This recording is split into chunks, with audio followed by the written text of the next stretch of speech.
عليكم ورحمة الله وبركاته. الحمد لله أحد الفرد الصمد الذي لم يلد ولم يولد ولم يكن له كفوا أحد، وأشهد أن لا إله إلا الله وحده لا شريك له، وأشهد أن محمدًا عبده ورسوله خاتم الأنبياء والمرسلين وعلى آله وصحبه أجمعين. أما بعد. Ama baada ya kumshukuru Mwenyezi Mungu na kumtakia rehema na amani kiongozi wa umma mtume wetu Muhammad sallallahu alayhi wasallam pamoja na sahaba zake na ahli zake na wote watakaoshika mwenendo wake mpaka siku ya malipo. Leo mimi nina furaha kubwa sana.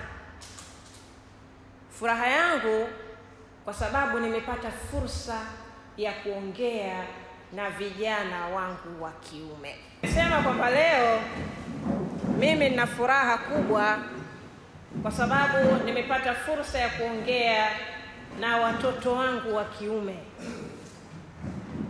Mara nyingi nimekuwa nazungumza na mabinti, nazungumza na kina mama, nimewahi kuzungumza na kina baba mara moja tu, na leo namshukuru Mwenyezi Mungu nimepata fursa ya kuzungumza na nyinyi. Ya kwangu mimi sio mada, za kwangu mimi ni nini? Ni nini jamani? Nasaha. Kuna tofauti kati ya mada na nasaha.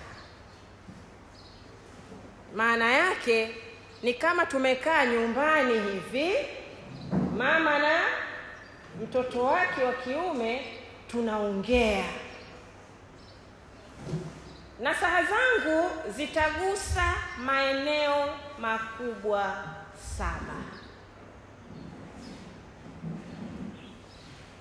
ambayo nimetamani niongee na nyinyi. Eneo la kwanza, nawaambia hivi: enyi vijana wangu, mjueni Mwenyezi Mungu na mumpende. Mjueni Mwenyezi Mungu na mfanye nini? Na mumpende. Kwa nini nawaambia mumjue Mwenyezi Mungu na mumpende? Hakuna mafanikio katika maisha ya hii dunia kama haumjui na haumpendi Mwenyezi Mungu. Lakini hakuna mafanikio katika maisha yajayo, maisha ya akhera ambayo ni maisha ya kudumu, kama humjui na humpendi Mwenyezi Mungu. Ukimjua Mwenyezi Mungu itakuwa rahisi kumwabudu. Ukimjua Mwenyezi Mungu itakuwa rahisi kufanya yale aliyokuamrisha. Ukimjua Mwenyezi Mungu itakuwa rahisi kuacha yale aliyokukataza. Ukimjua Mwenyezi Mungu utajua ukubwa wake. Ukimjua Mwenyezi Mungu utajua ukali aliyokuwa nao. Ukimjua Mwenyezi Mungu utaujua upole wake kwa waja. Kwa hiyo kumjua Mwenyezi Mungu ni jambo la kwanza kubwa na muhimu ambalo kila kijana anapaswa ajipambe nalo. Mwenyezi Mungu ni mkubwa na yeye ndiye aliyetuumba, na hakutuumba bure. Ametuumba kwa lengo maalum, na lengo amelidhihirisha mwenyewe ndani ya Qur'an katika surati Dhariyat, sura ya 51 aya ya 56, pale aliposema wama khalaqtul jinna wal ins illa liya'budun, kwamba sikuwaumba majini na watu isipokuwa wapate kufanya nini? Wapate kufanyaje jamani vijana? Kumwabudu. Kumwabudu Mwenyezi Mwenyezi Mungu ndio lengo la kuumbwa kwetu. Ina maana ya kwamba sisi katika maisha yetu toka tunapoamka mpaka tunapolala tuwe ndani ya kufanyaje? Ndani ya kuabudu, na tukiamka tunaendelea kuabudu. Sasa vijana walio wengi hawawezi kutofautisha kati ya matendo ya kawaida na matendo ya kinini? Ya kiibada. Hajijui kwamba sasa hivi anaabudu au la, kwa sababu ibada tumezifinya, tumeziweka kwenye only nguzo 5 za nini? Za Uislamu. Yaani mtu ili ajione anaabudu, basi awe ametoa shahada, awe ameswali swala 5, awe amefunga mwezi wa Ramadhani, awe ametoa zaka, awe amehiji, anajiona amemaliza. Which means kama hiyo ingekuwa ni kweli, maana yake sehemu ndogo sana ya maisha yetu ndiyo tungekuwa tunamwabudu Mwenyezi Mungu. Kuna kitu muhimu ambacho napenda mkijue katika swala zima la ibada. Matendo haya ya kawaida tunayoyafanya, ambayo ni ada yetu ya kimaisha, matendo yote hayo yanaweza kugeuka na kuwa nini? Ibada. Yanageukaje? Yanageukaje kaka? Nani anajua? Kwa mfano kula, unaweza kugeuka kwa ibada au kawa ni ada tu ya kimaisha. Unakula ili ushibe basi. Yanabadilikaje? Kwa nia. Tendo lolote unalolifanya linatoka kwenda kuwa ni tendo la kawaida la ada la kimaisha na kugeuka kuwa ni ibada kwa sababu tu ndani yake umelitilia nia kwamba unafanya kwa ajili ya Allah Subhanahu wa Ta'ala. Unafanya kutafuta radhi zake.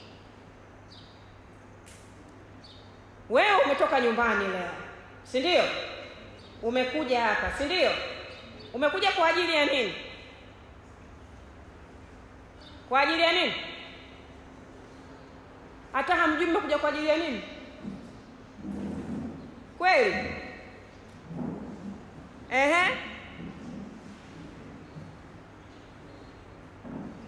Kwa ajili ya kujifunza. Sasa wakati unatoka nyumbani unakuja hapa kwa ajili ya kujifunza.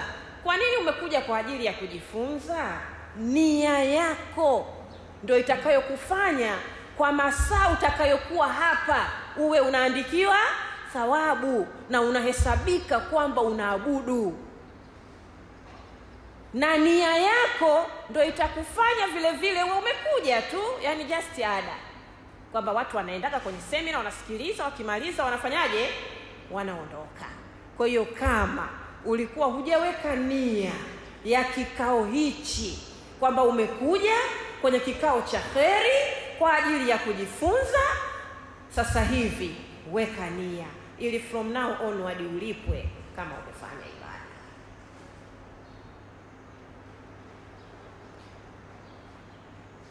Ibada ndio maisha na ndio lengo la Mwenyezi Mungu kutuumba sisi na kutuleta hapa duniani.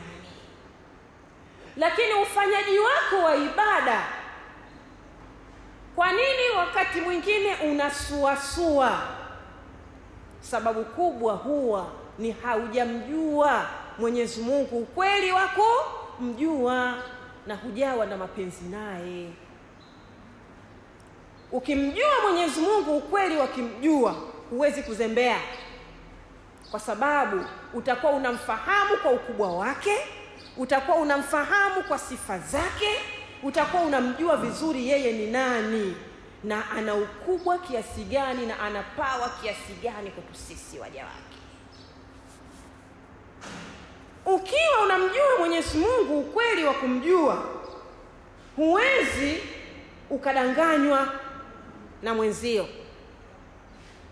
Ukafika muda wa kufanya ibada fulani, akakwambia bwana we, kwani situtatubu? How far you sure huo muda wa kutubu utaupata?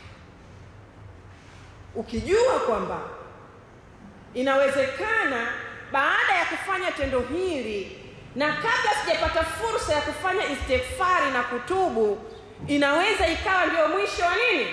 Wa maisha yangu. Huwezi ukaizembea ile ibada ambayo ulitakiwa ufanyeje? Uifanye. Tunazembea kwa sababu tumemdogosha Mwenyezi Mungu. Atanisamehe Bwana. Mwenyezi Mungu kashajisifu kwamba yeye ni msamehevu. Yaani umemdogosha fulani hivi. Unaitazama sifa yake moja ambayo ni ya kweli ya kwamba yeye ni msamehevu, lakini unaisahau sifa yake nyingine ya kwamba yeye ni mkali wa kuadhibu, kwamba ni shadidu liqab. Kwa hiyo nawaombeni vijana wangu, katika jambo kubwa na la msingi, msomeni Allah, mjueni Allah, mpendeni Allah. Maisha yako ya hapa duniani yatakuwa na maana, lakini utapata salama, tena salama ya kweli katika maisha yajayo ambayo ni maisha ya akhera. Nukta yangu ya pili, mjue na mpende Mtume Muhammad sallallahu alayhi wasallam. Mjue na mpende. Kwanza umjue ni nani Muhammad, kwa sababu huwezi kukipenda kile ambacho hukijui. Ukimjua Muhammad sallallahu alayhi wasallam kwamba yeye ni rahmatan lilalamin, ni rehma kwa sisi viumbe wote. Ukimjua Mtume Muhammad yale mapenzi makubwa aliyokuwa nayo kwetu sisi watu wa ummati wake, wa ummati Muhammad sallallahu alayhi wasallam. Ukimjua Muhammad namna gani ambavyo alipambana mpaka leo sisi Uislamu ukaweza kutufikia, mapenzi yako kwake yanaongezeka. Huwezi kuwa na mapenzi na Mtume Muhammad sallallahu alayhi wasallam ikiwa humjui. Na ukikosa kumjua na kuwa na mapenzi naye, hutoweza kutekeleza sunna zake.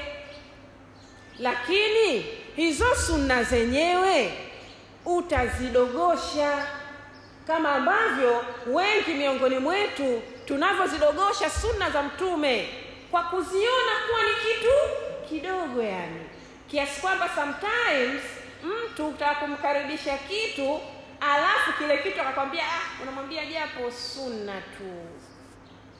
Maana yake kwamba sunna ni kitu kidogo sana, lakini ukirudi kwenye uhalisia, sunna ndio inabeba Uislamu wetu,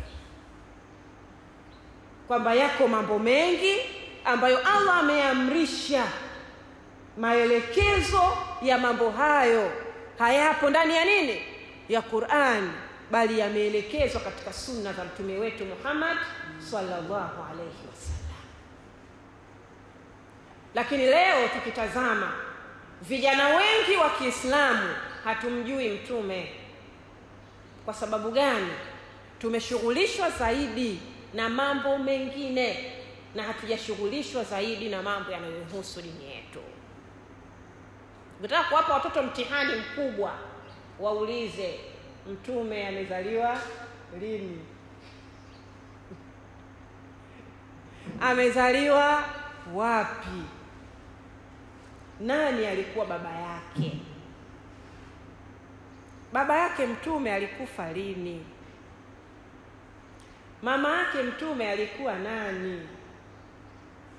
mama yake mtume alikufa lini, nani walikuwa ndugu zake na mtume wetu Muhammad sallallahu alayhi wasallam, lakini watoto wake ni kina nani, wa kike ni kina nani na wa kiume ni kina nani. Yaani hayo maswali kwa vijana walio wengi wa Kiislamu ni maswali magumu sana. Nakumbuka siku moja nikiwa kwenye morning class na mabinti zangu shuleni pale, nikaweka pesa pale juu ya meza, nikamwambia atakayeweza kunijibia maswali yangu basi nitafanya nini, nitampa.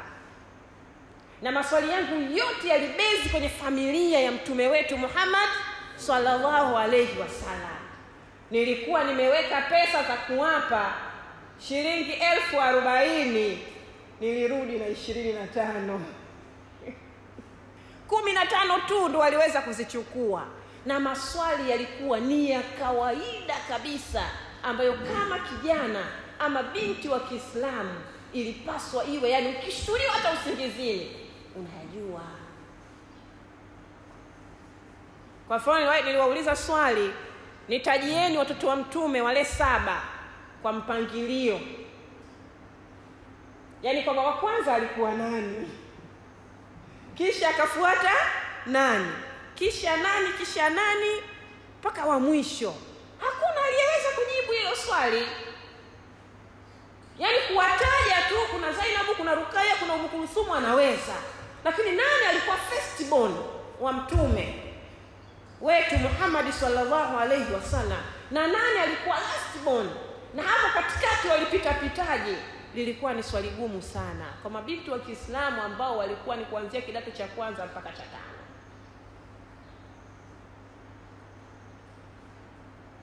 Lakini niliwauliza swali kwamba kuna watoto 2 wa mtume wa kike. Hawa watoto waliolewa kwenye familia moja, familia ya Abu Lahab, na waliachwa siku moja hawa watoto na hawa watoto 2 wa Abu Lahab. Niambieni mabinti hao ni kina nani na watoto gani wa Abu Lahab waliowaoa? Hakuna aliyejua. Lakini nikawauliza the same watoto hao 2 wa mtume ambao wote 2 walikuja tena kuolewa na mume mmoja katika nyakati 2 tofauti, ambao waliolewa na Uthman bin Affan. Ni watoto gani hao 2? Swali hilo halikupata jawabu. Hii inaonyesha tafsiri, hatumjui mtume wetu, hatuijui historia yake, hatujui watu waliomzunguka. Sasa huwezi kukifuata na kukipenda kile usichofanya nini, usichokijua. Kwa nawaomba vijana wangu, katika jambo la pili kubwa na la msingi, hebu isomeni historia ya mtume wetu Muhammad sallallahu alayhi wasallam na wale waliomzunguka, kwa sababu huwezi kukifuata kwa mahaba na mapenzi kile ambacho wewe hukijui. Mtume sallallahu alayhi wasallam ndio kiigizo chetu, ndiye ruwaza njema. Maisha yake yalikuwa ndiyo maisha yaliyoitafsiri Qur'ani. Mama Aisha radhiallahu anha alipoulizwa juu ya tabia ya mtume, alisema ni Qur'ani inayofanya nini, inayotembea.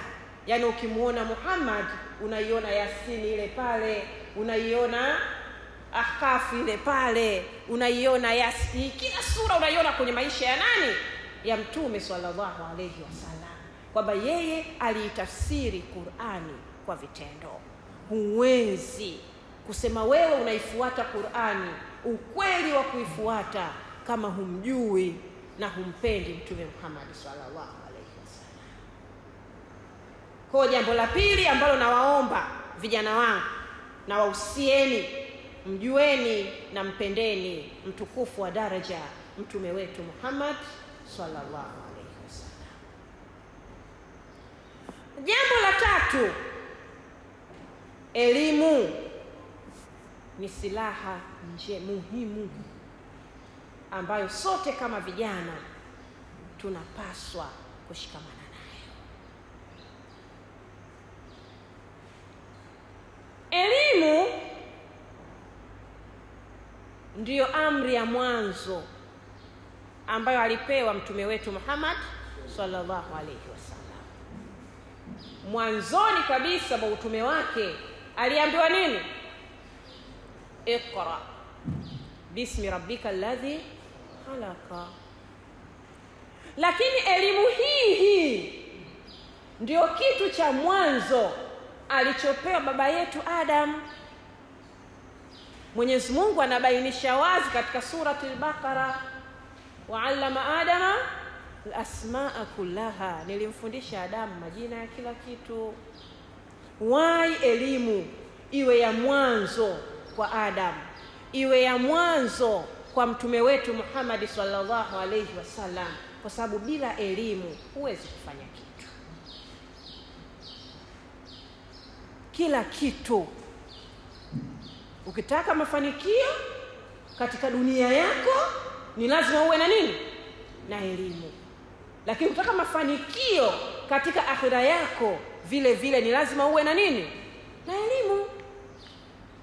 Na elimu kwetu sisi ni faradhi, kwa sababu mtume sallallahu alaihi wasallam anasema talabul ilmu faridatan ala kulli muslimin wa muslima. Kutafuta elimu ni jambo la lazima kwa kila Muislamu mwanamke na Muislamu mwanamume.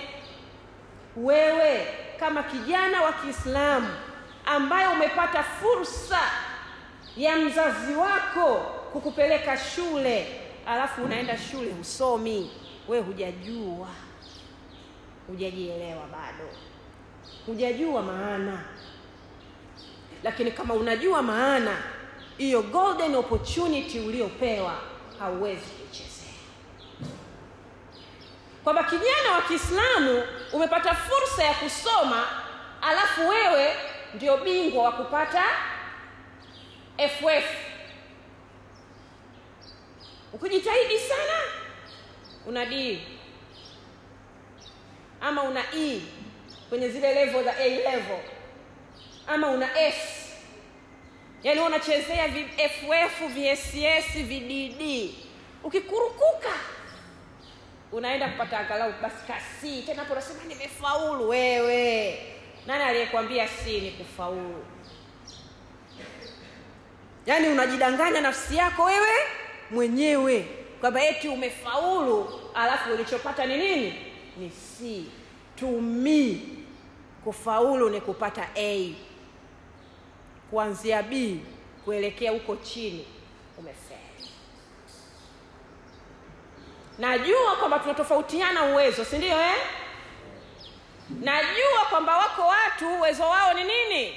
Ni mdogo. Hilo halipingiki, lakini tunatakiwa tuione struggle. Unapofanya struggle inayoonekana na kila mtu, alafu at the end ukapata C, mimi C yako na ihesabu umepata A. Yuko mwanafunzi wangu mmoja alimaliza mwaka jana shuleni kwetu.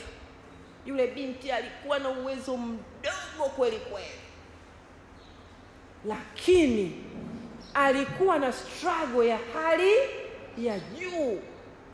Mimi nilimwambia, nakumbuka last minute nitataka kuingia kwenye mtihani wa taifa, nikamwambia Allah hawezi kukuacha kutokana na struggle ambayo unafanya nini? Unaifanya, japokuwa uwezo wako ni mdogo. Kweli matokeo yametoka, alipata division 2. Mimi division 2 yake ninaifananisha na division 1 ya point 7. Kwa hiyo sisemi kwamba mtu anaweza asipate hizo marks za chini, lakini pata marks za chini ikiwa everyone anajua kwamba huyu kijana amefanya nini? Amepambana. Lakini sio mimi ninakujua kabisa kama mwanangu wewe cheba, alafu unapata C. Kule kwetu kuna jina hilo cheba. Cheba ni watu wenye uwezo mkubwa wa nini? kwa akili. Yaani we cheba alafu unapata VCC na VDD alafu unavifurahia.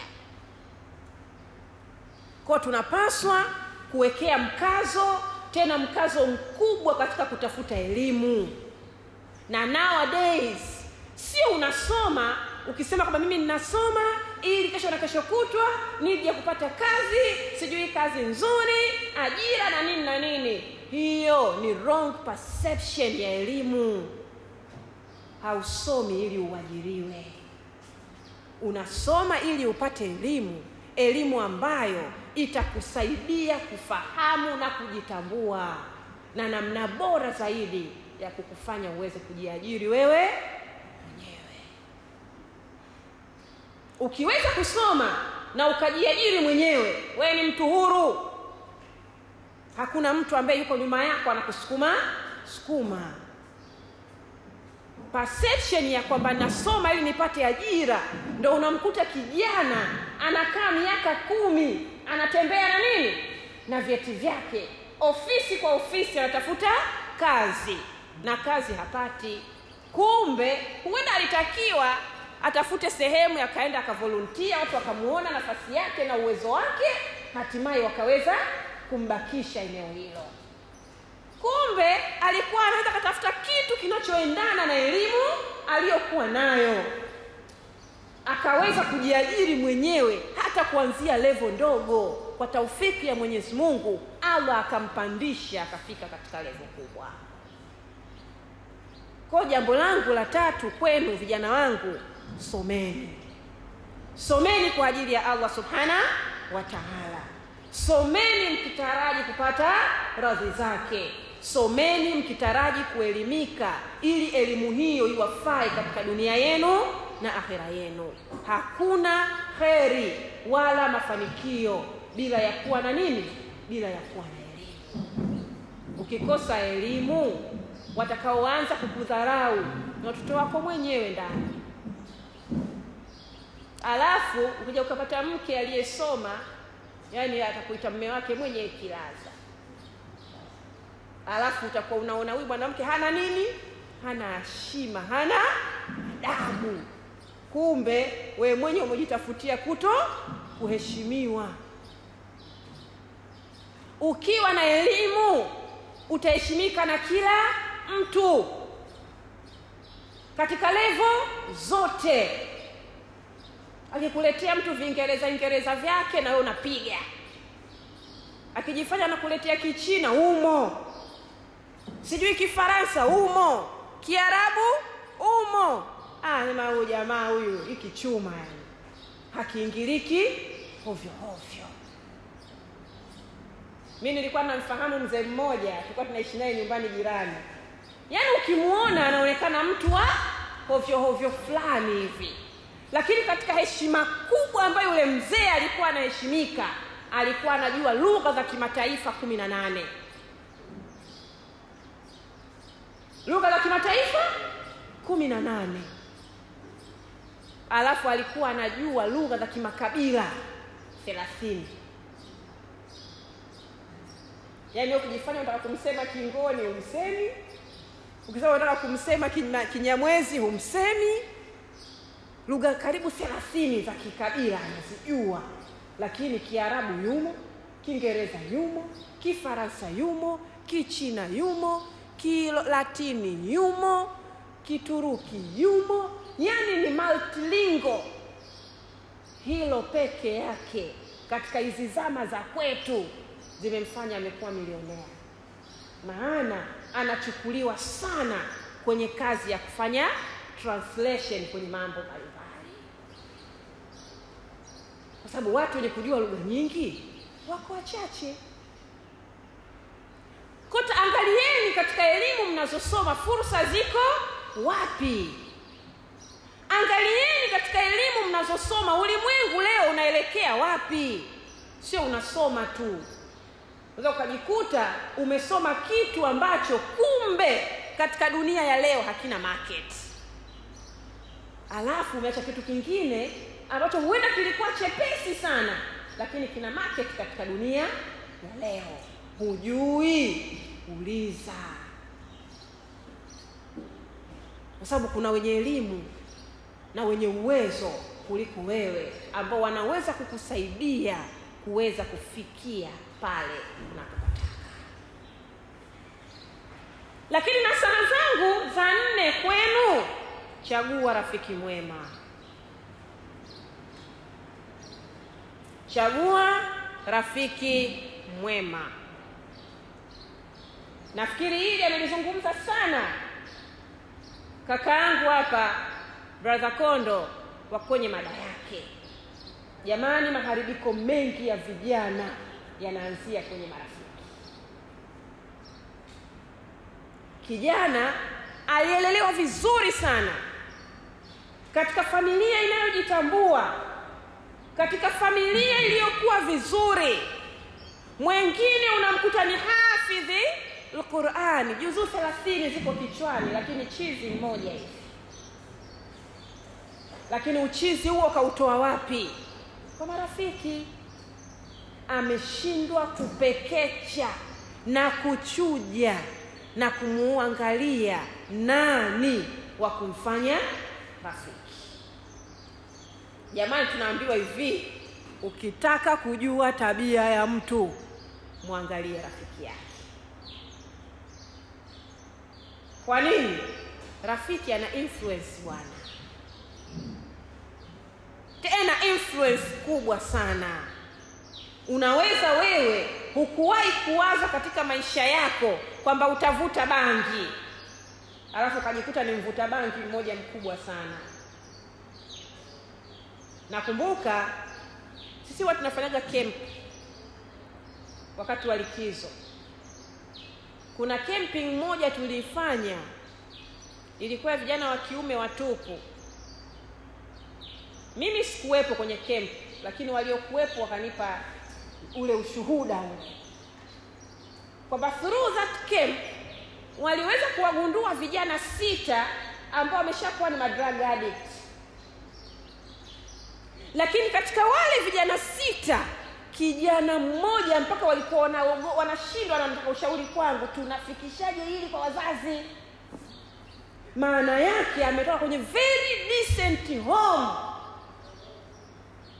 yaani nyumba ile nyumba ya Kiislamu, yaani tafuta nyumba za Kiislamu, hiyo ni moja wapo. Lakini kijana wao amekuwa ni drug addict. Sasa kumhoji amefikaje huko, ni rafiki. Alianza kumnusisha vijibangi, akaanza kumuonjesha, mwisho yeye akawa ni konkodi. Na kwa sababu kwao kuna hela, yeye ndo anatoa hela ili mzigo ufanye nini? Upatikane. Source ni rafiki.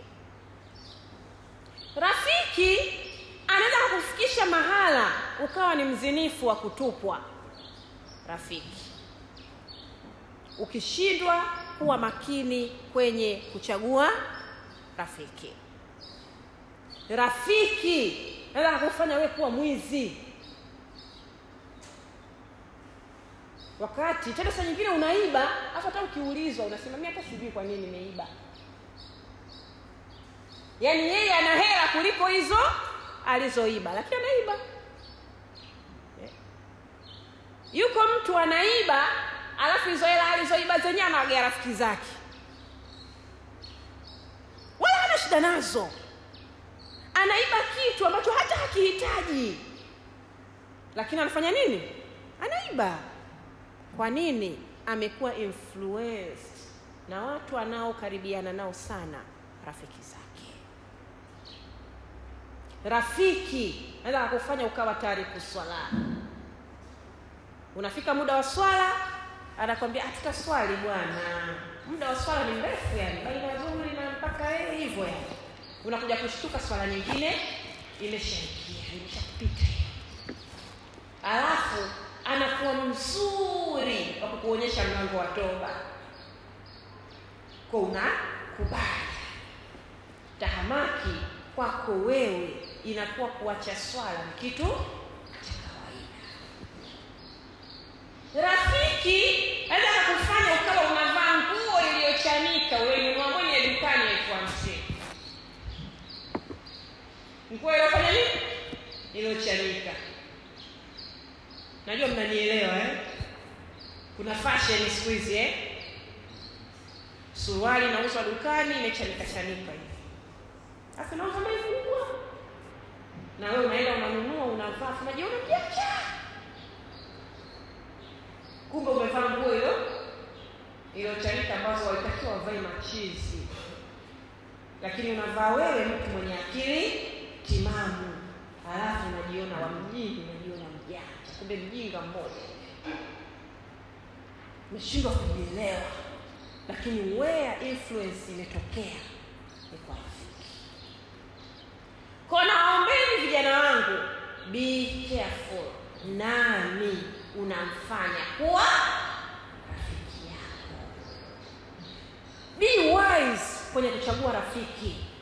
Muangalie mwenendo wake mtu kabla hujamchagua na kumfanya kuwa rafiki yako.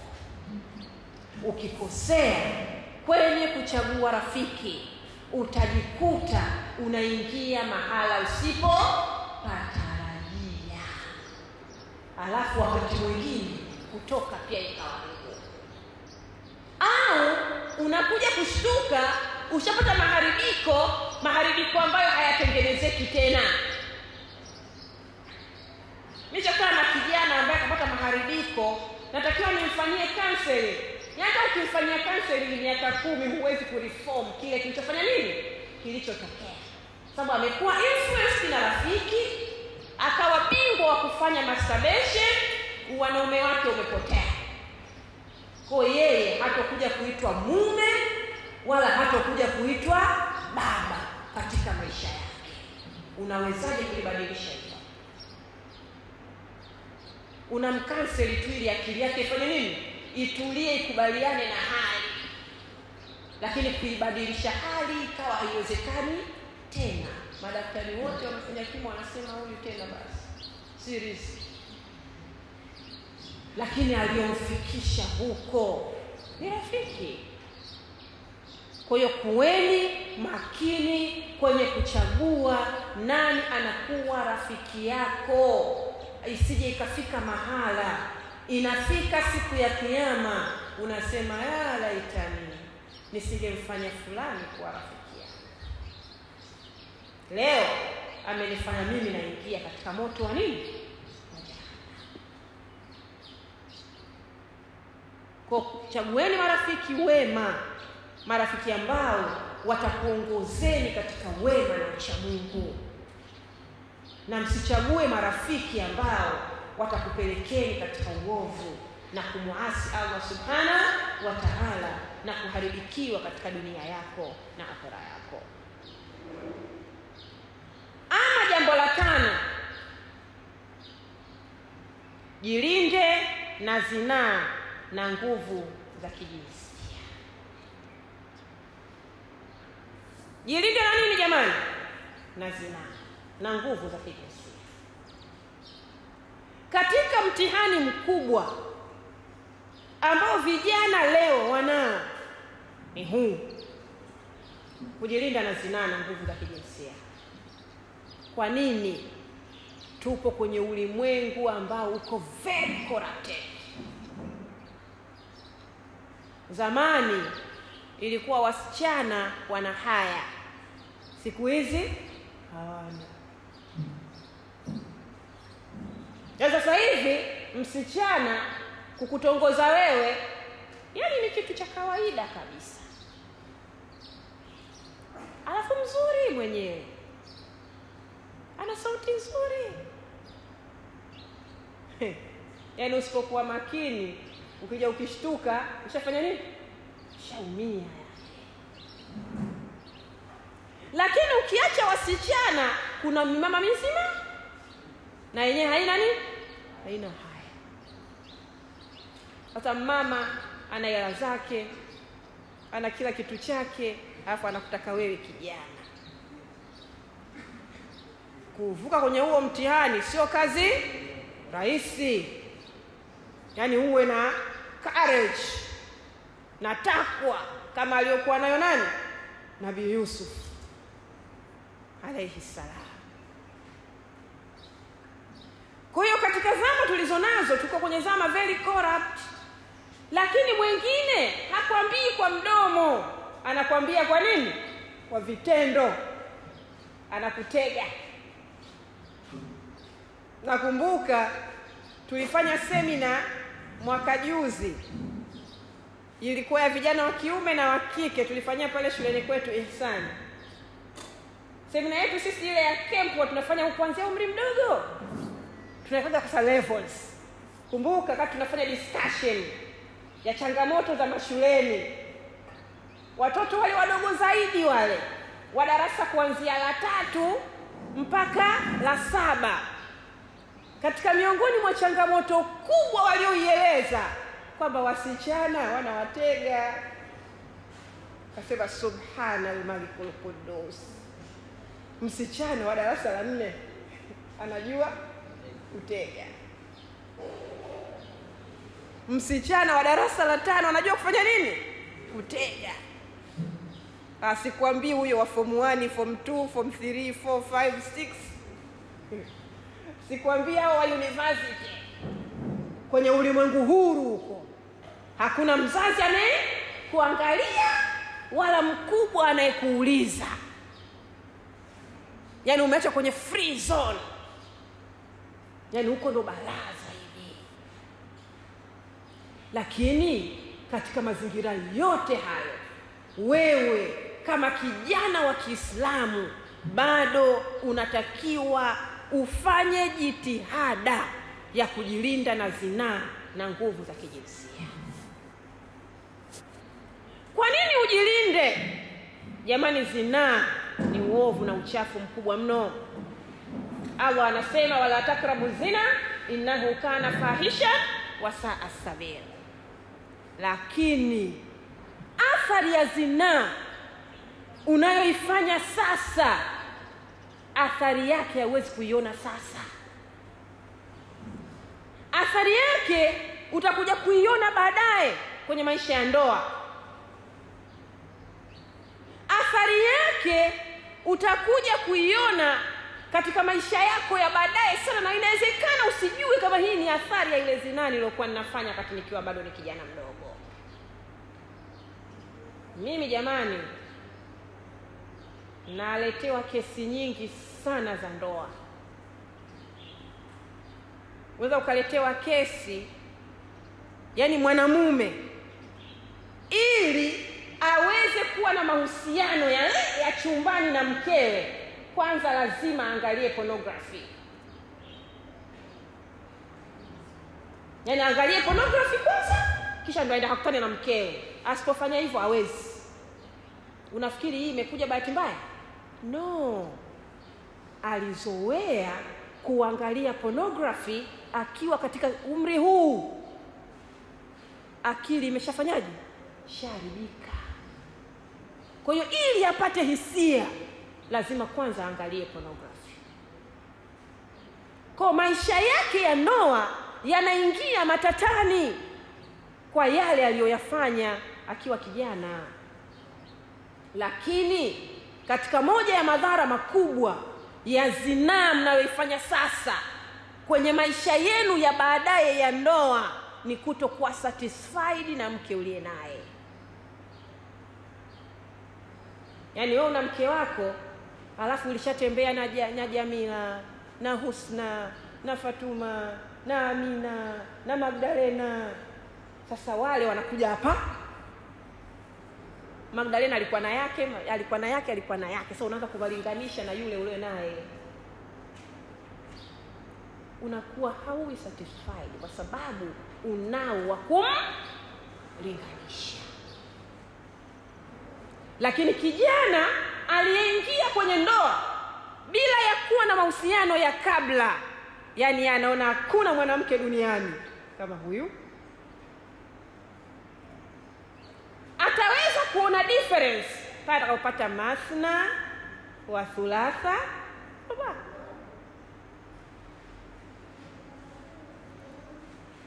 Kwa hili ni janga ambalo lipo sana leo kwenye jamii kwa vijana wadogo wanavyoingia katika ndoa, lakini athari yake ilianzia nyuma kwenye kushindwa kujilinda na nini? Na zinaa. Lakini vijana wengi sasa hivi mmeingia kwenye mtihani mkubwa wa mahusiano ya wanaume kwa nani? Kwa wanaume. Liwat. Ambayo athari yake kwa sasa imekuwa ni kubwa mno katika jamii. Lakini ukiacha hilo, vijana wengi sana wanafanya masturbation. Wenyewe mnaita friction. Sisi walimu tunakutana na mengi. Tunakutana na kijana kashachanganyikiwa kabisa. Yaani muda wote yeye hata darasani anasoma, yeye na friction hapo darasani.